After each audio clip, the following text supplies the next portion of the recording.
Hello, ഇന്നൊരു veg കുറുമേൻ്റെ റെസിപ്പിയാണ്. ഒട്ടുമിക്ക എല്ലാ ബ്രേക്ക്ഫാസ്റ്റിൻ്റെ കൂടെയും കഴിക്കാൻ പറ്റിയൊരു കറിയാണ് ഇത്. ഇതുണ്ടാക്കാൻ വേണ്ടിയിട്ട് ഒരു പാനിൽ 2 ടേബിൾ സ്പൂൺ വെളിച്ചെണ്ണ ഒഴിച്ച് കൊടുക്കുന്നുണ്ട്. ഇനി ഇതിൻ്റെ അകത്തേക്ക് കുറച്ച് വലിയ ജീരകം, പെരുംജീരകം ഇട്ടിട്ട് ഒന്ന് പൊട്ടിച്ചെടുക്കണം. കുറച്ച് മാത്രം ഇട്ടാൽ മതി.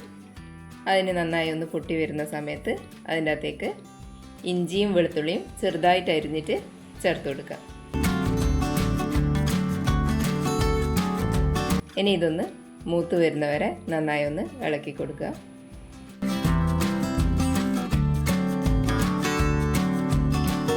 ഇതിനി ഒന്ന് മൂത്ത് വരുന്ന സമയത്ത് ഇതിൻ്റെ അകത്തേക്ക് ഒരു സവാള നീളത്തിലരിഞ്ഞതും കൂടി ചേർത്ത് കൊടുക്കുന്നുണ്ട്.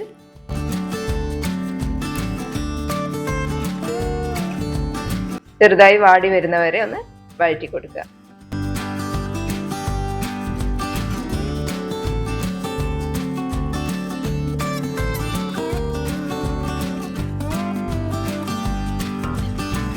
ഇനി ഇതിൻ്റെ അകത്തേക്ക് കുതിർത്ത് വെച്ചിട്ടുള്ള ഗ്രീൻ പീസ് ചേർത്ത് കൊടുക്കുന്നുണ്ട്. അതിനുശേഷം നമ്മൾ അരിഞ്ഞു വെച്ചിട്ടുള്ള പച്ചക്കറികളെല്ലാം ചേർത്ത് കൊടുക്കണം. ഒരു മീഡിയം സൈസ് ഉരുളക്കിഴങ്ങ് ചെറുതായി അരിഞ്ഞിട്ട് ചേർത്ത് കൊടുക്കുന്നുണ്ട്. പിന്നെ ഒരു ക്യാരറ്റ്, പിന്നെ അതിൻ്റെ അകത്തേക്ക് 5 ബീൻസ് കുറച്ച് നീളത്തിൽ അരിഞ്ഞിട്ട് ചേർത്ത് കൊടുക്കുന്നുണ്ട്. പിന്നെ പച്ചമുളക് 2 എണ്ണമാണ് ഇപ്പോൾ ചേർത്ത് കൊടുക്കുന്നത്. നിങ്ങൾക്ക് എരിവ് കൂടുതൽ വേണ്ടിയെങ്കിൽ കൂടുതൽ ചേർത്ത് കൊടുക്കാം. പിന്നെ അതിൻ്റെ അകത്തേക്ക് 1 ടീസ്പൂൺ ഉപ്പ് ചേർത്ത് കൊടുക്കുന്നുണ്ട്. 1/4 ടീസ്പൂൺ മഞ്ഞൾപ്പൊടിയും 1 ടീസ്പൂൺ നിറച്ച് മല്ലിപ്പൊടി ചേർത്ത് കൊടുക്കുന്നുണ്ട്. പിന്നെ ഒരു 1/2 ടീസ്പൂൺ ഗരം മസാല കൂടി ചേർത്ത് കൊടുക്കുക. ഇനി ഇതെല്ലാം കൂടി നന്നായി ഒന്ന് വഴറ്റിയെടുക്കണം. പൊടികളെ പച്ചക്കുത്തെല്ലാം മാറുന്നവരെ നന്നായിട്ടൊന്ന് വഴറ്റിയെടുക്കുക.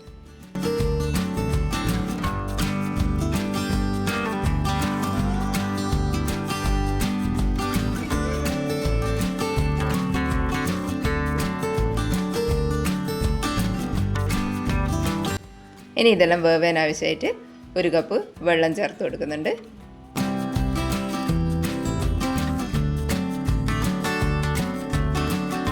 ഇനി ഇതൊന്ന് അടച്ച് വെച്ചിട്ട് വേവിച്ചെടുക്കണം. പച്ചക്കറികളെല്ലാം നന്നായി വെന്ത് വരുന്നവരെ അടച്ച് വെച്ചിട്ട് വേവിക്കുക. ഇനി ഇതിൻ്റെ അരപ്പ് തയ്യാറാക്കാൻ വേണ്ടിയിട്ട് 1 കപ്പ് തേങ്ങ ചിരകിയതെടുത്തിട്ടുണ്ട്. അതിൻ്റെ അകത്തേക്ക് കുറച്ച് കാഷ്യൂ നട്ട് കൂടി ചേർത്തിട്ട് കുറച്ച് വെള്ളം കൂടി ഒഴിച്ചിട്ട് നന്നായി അരച്ചെടുക്കുന്നുണ്ട്.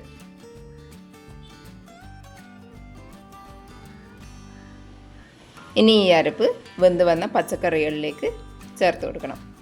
പച്ചക്കറി വേവിക്കുമ്പോൾ ഒഴിച്ചു കൊടുത്ത വെള്ളമെല്ലാം ഏകദേശം വറ്റി വന്നിട്ടുണ്ടാകും. അതുകൊണ്ട് കുറച്ചുകൂടി വെള്ളം ഇതിനാവശ്യമുണ്ട്. നമ്മൾ അരപ്പിൻ്റെ കൂടെ തന്നെ കുറച്ച് വെള്ളം കൂടി ചേർത്ത് കൊടുക്കണം. ഈ ഗ്രേവി തണുത്ത് കഴിയുമ്പോൾ കുറച്ചുകൂടി നന്നായിട്ട് കുറുകി വരും. അതുകൊണ്ട് ഒരു 1/2 കപ്പ് അളവിലും കൂടി വെള്ളം ചേർത്ത് കൊടുത്തിട്ട് വേണം ഇതൊന്ന് തിളപ്പിച്ചെടുക്കാൻ വേണ്ടിയിട്ട്.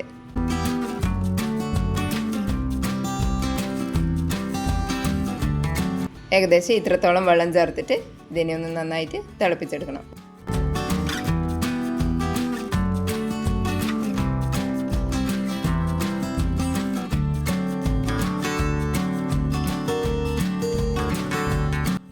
നന്നായി തിളച്ച് വന്നതിന് ശേഷം ഇതിൻ്റെ അകത്തേക്ക് 1 ടീസ്പൂൺ നിറയെ കുരുമുളക് പൊടി ചേർത്ത് കൊടുക്കുന്നുണ്ട്.